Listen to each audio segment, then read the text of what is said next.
Hey there, this is Kristie with Kristie Matthews Online, and today I'm here with Margaret Edwards, HBBO. Well, I'm going to let Margaret tell you what HBBO stands for, but Margaret has been in the home-based business industry for 25 years. She has seen, way things used to be done and what are being done now, and she's got a wealth of experience. So I've known Margaret for over 25 years too on a personal basis. We've been friends for a really long time. And I've seen a lot of things that she's done and the multiple income streams that she has built over time and what she's currently building now. And so I thought having her on today would share some important insights and maybe they'll help you out and give you a few tips for your business. So without further ado, Mrs. Margaret Edwards, HBBO. Welcome. Thank you for being here. Thank you. This is kind of fun. It's going to be a privilege to share the information I do know. And thank you very much. I appreciate your comments and your faith in me, I guess you'd say, and be able to pull this off. Hey, we're just going to have a conversation. That's right. That's right.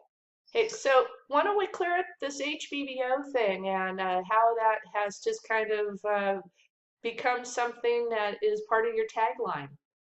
Part of my tagline, I often say when I'm marketing on Facebook, etc., I say, hi, this is Margaret Edwards, HBBO, your home-based business owner friend on Facebook. And HBBO stands for Home-Based Business Owner.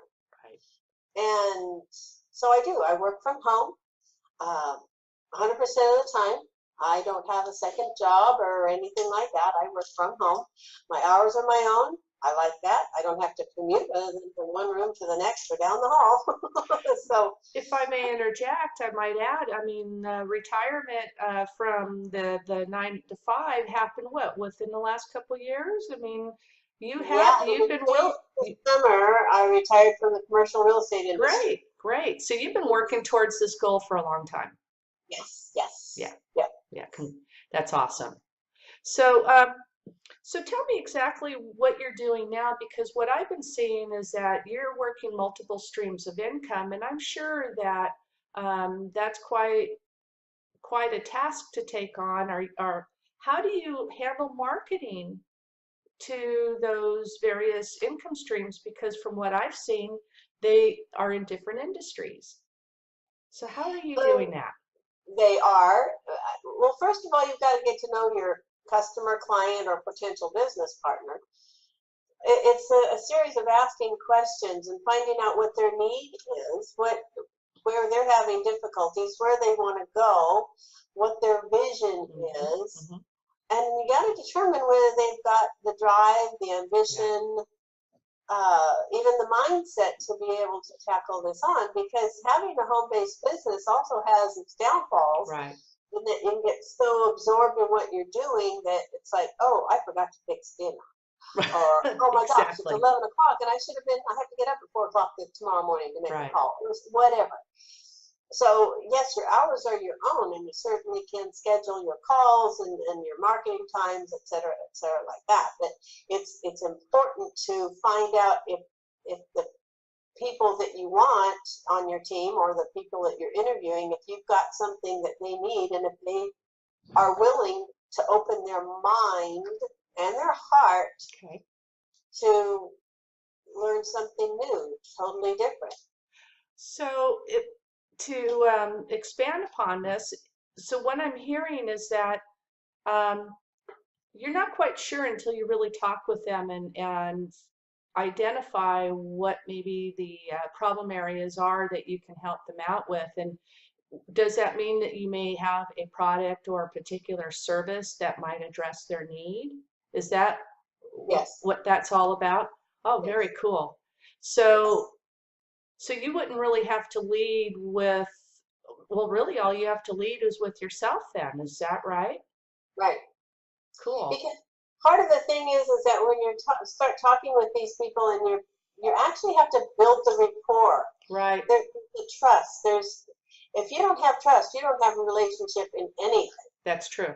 Yeah. So you have to build the trust, the rapport. They have to feel that they can trust you, because you're going to be guiding them along the avenue or the path that they want to take in the network marketing or home-based business arena. Right. Affiliate marketing, online marketing, whatever it is that they're looking for.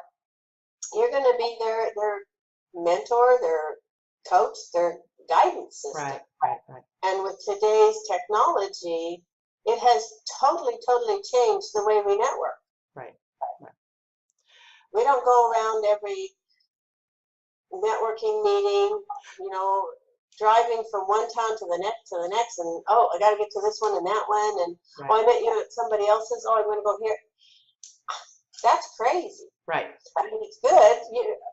Heck, I still go to some of them because you could be at home and going, okay, I'm kind of isolated here unless I'm doing a video with somebody like you, Kristie. It's like, okay, I can talk to my cats for so much, and I can talk to people on the phone for so much, but afterward, you need to interface with people. Just, oh, gee, I'm breathing, I'm alive. Hi, how are you? Exactly. Surface every now. So, in your travels, and especially lately, what would you think are people's, difficulties that they're having? Because, you and I know in the home-based business space that there's a high rate of of dropout. Like 97, 98%. It's huge. So what really are the challenges that people are having as to why there's such a large dropout? Excuse me. I think a lot of people hear something in the message that's being presented to them by their sponsor or whatever, in that, hey, network marketing or affiliate marketing, this is a way to make big bucks, big, quick, much money, and et cetera, that sort of nonsense. No, that's not true. Yeah. Because everybody's in a certain space at a certain time. There's a learning curve in every industry. Right. And if somebody says, I can make you $1,000 in 30 days, they're lying. Right. Yeah, they are. Can it be done?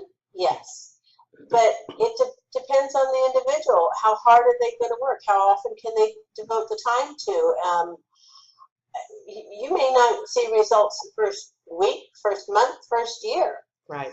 Because you've got to improve yourself. It's your own self-development that needs to be improved on. And a lot of our sponsors never tell us that, hey, you gotta do this personal development thing. Yeah. It's a different mindset. I'm not an employee anymore. I'm not going to be told what to do. I have to think for myself what I need to do. Yes. Then you need a coach or a mentor to say, well, may I suggest this, or guide you down that path that you want to go on and benefit in the long run to have that abundant life and lifestyle that you want, or that you got into the industry for.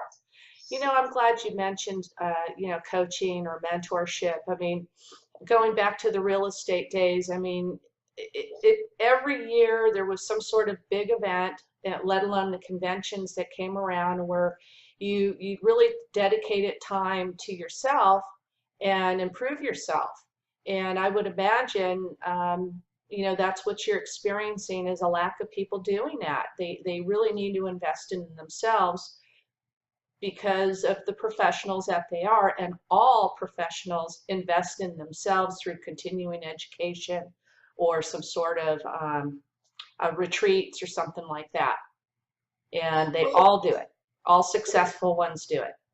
It depends on what you're listening to and what you're reading as well, not just the reviews and things like that. The events are very important, but if you're reading, I don't know, some kind of a novel that gets you, a romantic novel, for instance, that some women like to read. Well, that's fine on an occasion, and it's a poor rainy day, and you're going to just cuddle up in the corner. But if you're reading books by John C. Maxwell and Zig Ziglar and all these prominent self-development type books, instead of listening to the sports programs or watching sports programs on TV, put in a CD on or listen to something that's online from these people. And I'm sorry, everybody, I've got a bad cold too. I'll get over it. But anyway, it's what you're inputting here, Right. and what you're listening. It's what's coming to you from the outside world, but you have to be able to decide what that outside world is going to present to you. Right. The mainstream doesn't do it. No, they The don't. mainstream says, "Oh gosh, hey, I need to work on my business, but I'd rather listen to the ball game because it's more." Right. You know, So well, they're not going to get anywhere. in other words, that's the 3% that probably we ought to be paying attention to. I mean, nothing's changed on the offline world. It's the same way, the 80-20 rule, that I forgot the name of the principle, but perinatal, I don't know, remember. But there's a principle of, the 80-20 rule, the 90-10 rule, where, the 10% does the work of 90% of the people. So I'm sure that, the same here. We ought to be paying attention to that low percentage of people, the 2 and 3%ers. That's absolutely right. It's absolutely right. Because they have to learn to believe in themselves. Right. They have. Here's what got me into network marketing originally. Is there was sound. I love the word residual Right. income. It means that if you do it right, it'll pay you for life. Well, the economy kind of changed some of that when it crashed in 2007 and 8. It did. Because a lot of people couldn't afford their products, or they, some people lost their entire downlines. I know I lost a lot of mine because they just didn't want to afford it. So it's the belief in can I make this work, and am I going to learn what I need to know to be able to present this to other people? And a lot of people just don't understand that concept of a residual income. It's easier for them to just go get another job. And in a tight spot, you need to do that. Yeah. But you still don't give up on your dreams. And the other thing too that people I think don't appreciate is when things look so easy, that there was quite a bit of skill that was involved with making it look so easy. So when we say, "Oh, I could do that," we don't realize just how much skill is really involved in making that look so smooth. So, That's true. So let's see. Well, we're getting up to about 15 minutes here. I got just a couple more questions and then we'll close it out. Tell me a little bit about, well, let me go back here. You're using Facebook now to promote your business. And what attracted you to social media, and are you using other networks as well? And why choose Facebook as your primary form of social media marketing? I'm not using anything else at the moment. I'm looking into other ones. I know there's a lot of people on Twitter and Instagram and Snapchat and some of the other ones. I focus mainly on Facebook because that's where most people are most of the time. Yeah. And it's a 24-hour thing. It's easy to get a message across, but we also have to remember that it's a social site. It's not just, give them a link to register for this or that. Hold on a second, I'll get rid of this. Just hang up on them. Anyway. So I'm doing social media because you can write what you want to say. You can do the videos. I really like the videos because people can see that if you're genuine. They can see if they're going to want to relate to you, if they're like you, and you can be out there doing it for months until somebody says, I've been following you for months. I really like what you have to say. Yeah. So people do watch. Makes it fun. Yeah. Yeah. Yeah. It is a fun business. I think that's the other part that I know for myself. I just have a blast, and I always thought I would die and go to heaven as a realtor. And now that I'm not active, I still keep my license, but still it's like, gosh, this is so much fun. Yeah. And all the people, I mean, and the contacts, because it is so much outside of our local jurisdiction.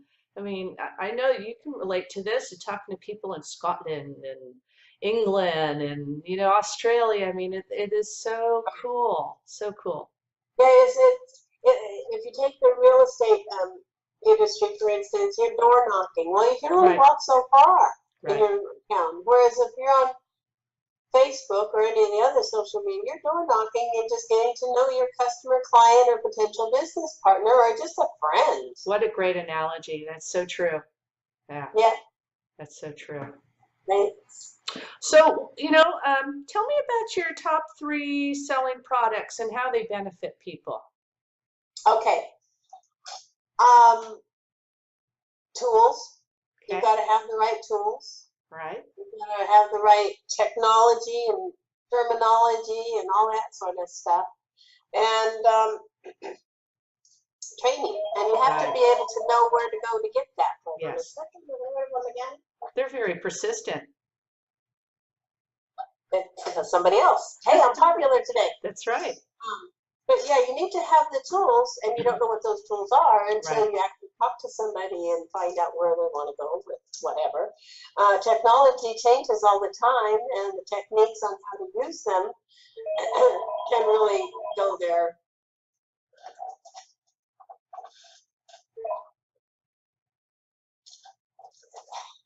Sorry. Maybe I'll put the ring next time. And you have to, here's one of the things I really like about staying in the home-based business arena, pardon me, is, I wrote down, for instance, we're talking that maybe another downturn in the economy could happen. Right. And if that could happen, then you need to have a springboard to be able to do something else. Right. And so, I'm going to sneeze here, I think, too. Anyway, so you need the tools, the technology, the trainings, and a proven system. Right. Because people are not duplicatable, systems are. Right. I'm not like you, you're not like me, but we're good friends. Right, right. You know, you like football, I don't. But you have to have a proven system in that. That's true. How to learn how to drive the traffic you want and attract the people that you want. And the message that you're putting out there, is that truly attracting market? Yes. And that's why if you're building a list for email marketing, if you're blogging, and it just depends on how you want to go out there. I'm starting my blog pretty soon, but I'm starting a newsletter tomorrow. Yeah. People can get it on my newsletter and get all kinds of wise wisdom. That's right. On my fan page for fans. Yeah. Pardon me. But it's how to increase your own personal development and the value you bring to others, so that you can actually monetize that value for yourself as far as them as well. Yeah, yeah. Well, we're up here to about 18 minutes, so I think we're going to probably have to call this a wrap. And I think it's a good place to stop, because I think you're talking about things that everybody needs. And I think it's a great place to let our viewers know exactly how to get a hold of you, so that they can get a hold of those tools, trainings, and technology that you have available. So go ahead and take it away, Margaret. How to reach me? Well, I'm on Facebook, Margaret Edwards, HBBO. That's my fan page, and that's where I put most of my business tips on. I have a profile page where I'm a little bit more lax with, but there's some fun things always being posted there too, and that's Margaret A. Edwards with Penman in parentheses, because that's my maiden name. And like Kristie says, I do market all around the globe, and it's fun as long as I speak English, because I don't speak anything English. Right. And I'm sure they can get a hold of you on Messenger. Is that right? Facebook Messenger. Yes. Oh, absolutely. Good. Yes. Well, folks, you want to put my cell phone number, but I don't want to be inundated right at this moment. At this point in time, we really, gosh, I mean, you can get a hold of anybody on the Facebook phone, for God's sakes. So, that's true. Yeah. So, this is a good place to call it a wrap. Folks, thank you so much for joining us today. Obviously, Margaret is a wealth of knowledge, has been around the industry a time or two. And if you need any help whatsoever, I'm sure, bounce it off of Margaret, see how she might be able to help you. And if she is unable to help you with something, I'm sure that she knows somebody who will have that answer for you. So I recommend going to her first. So let's call it a wrap. Thank you, Margaret. Really appreciate you being here.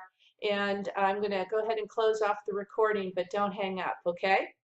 Okay. All right. Thank you very much, Kristie. It was an honor and a privilege. Oh, you're welcome. It is my pleasure to have you here. So, folks, thank you. We'll see you next time. Bye now.